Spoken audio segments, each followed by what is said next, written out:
boleh menolak kan. Itu satu. Jadi jangan disalahkan kalau Bareskrim nampung. Tetapi tidak ada kewajiban bagi Bareskrim untuk menindaklanjuti dalam proses hukum pro justisia untuk semua laporan. Jadi kalau ada laporan ditampung lalu dipelajari, lalu dicari unsur-unsur pidananya. Kalau ada unsur deliknya baru gelar perkara kan, iya kan? Baru kalau dari gelar perkara itu nanti bisa diproses kalau cukup. Nah, saya melihat dalam kasus Saiful Mujani ini tidak ada makar. Karena makar itu ada 3 macam. 1, makar terhadap fisik. 2, makar terhadap wilayah negara. 3, makar terhadap pemerintahan. Makar terhadap fisik itu adalah menyerang presiden dan atau wakil presiden secara fisik, menyandra, menculik dan sebagainya yang menyebabkan presiden tidak dapat melaksanakan tugas sebagaimana mestinya. Itu makar yang diatur di dalam pasal 191 KUHP yang baru. Lalu makar terhadap wilayah itu adalah setiap gerakan yang menyebabkan satu wilayah, baik darat, laut maupun udara, itu terpisah dari Indonesia sebagai negara kesatuan, sebagai negara Republik Indonesia. Terpisah itu bisa karena dijual ke orang lain, bisa karena pemberontakan, ya kan? Pemberontakan itu saya dari daerah ini ingin merdeka, nah itu makar namanya. Itu makar terhadap wilayah, yang tadi makar terhadap orang, terhadap pribadi. Termasuk menurut saya orang-orang yang menjual pasir itu ke luar negeri, kemudian di luar negeri dia akan reklamasi yang berdekatan dengan itu makar. Karena apa? Pasir yang di sini, misalnya Singapura ya, pasir yang di sini, Anda pergi ke MBS di Singapura, itu kan ada area itu dari pasir-pasir Indonesia, sehingga orang Indonesia ke sana ini bilangnya ini tanah air saya ini gitu, karena memang belinya dari Indonesia pasir itu. Nah, sehingga dengan demikian batas wilayah Singapura itu masuk ke Indonesia, batas wilayah Indonesia mundur, sehingga titik tengahnya hak teritorial, hak berdaulat atas laut itu menjadi kurang. Karena ini menjadi ke tengah, Singapura lebih lebar, kita lebih sempit. Nah, menurut saya justru itu yang kalau mau dikejar makar, orang yang jual-jual pasir dan menyebabkan Singapura lebih luas, Indonesia lebih sempit. Meskipun hanya secuil, apalagi ini banyak itu, ya. Nah, itu. Lalu ada makar terhadap pemerintahan atau susunan pemerintahan.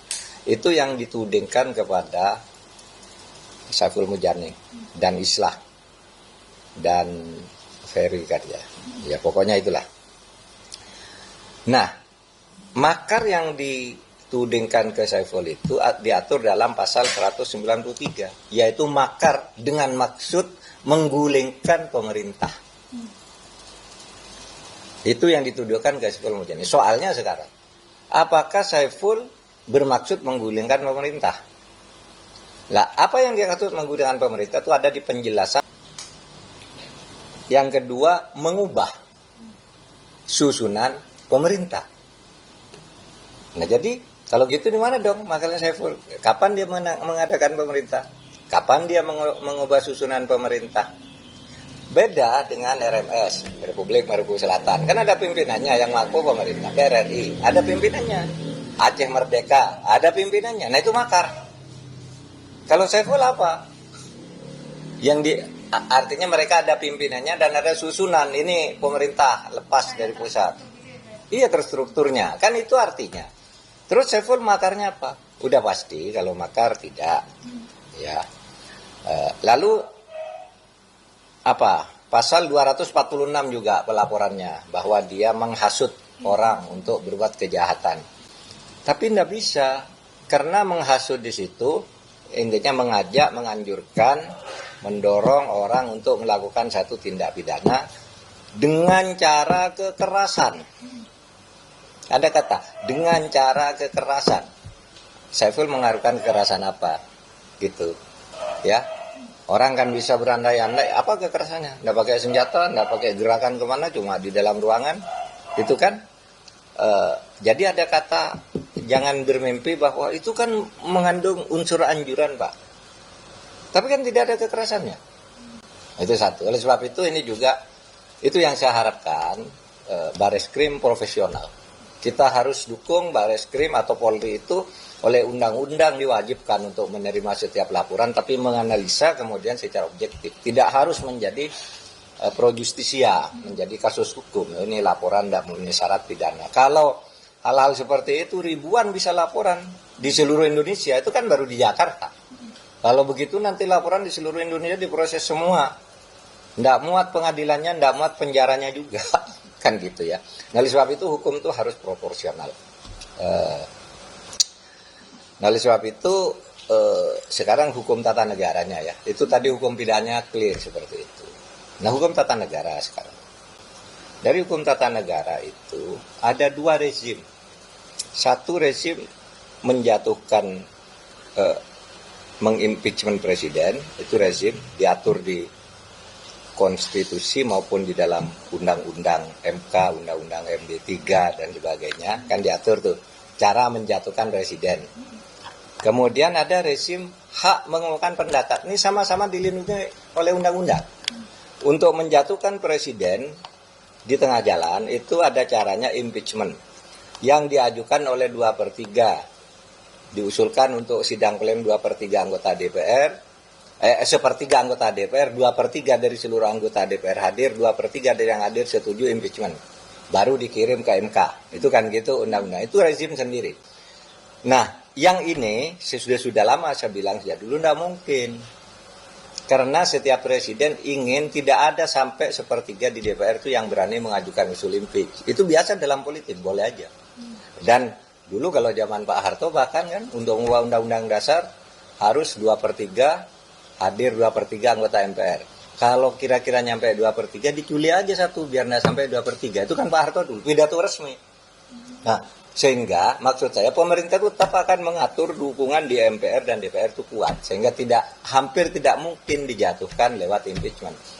Tapi ingat ada teori dan fakta orang jatuh itu tanpa impeachment.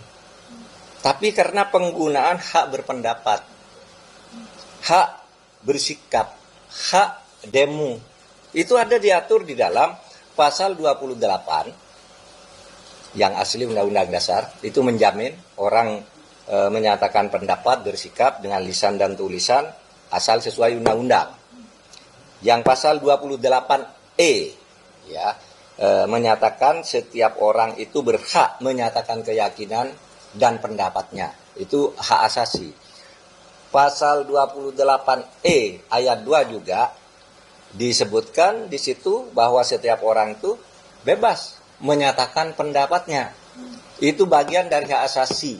Bahkan pasal 28I ini bukan I ayat 2 bahwa hak menyatakan pendapat, keyakinan dan menyatakan sikap politik itu adalah merupakan hak asasi yang tidak boleh dikurangi dengan apapun dan dalam keadaan apapun. Jadi dia dilindungi untuk berpendapat. Tapi semua itu harus dilakukan dengan cara sesuai yang diatur undang-undang.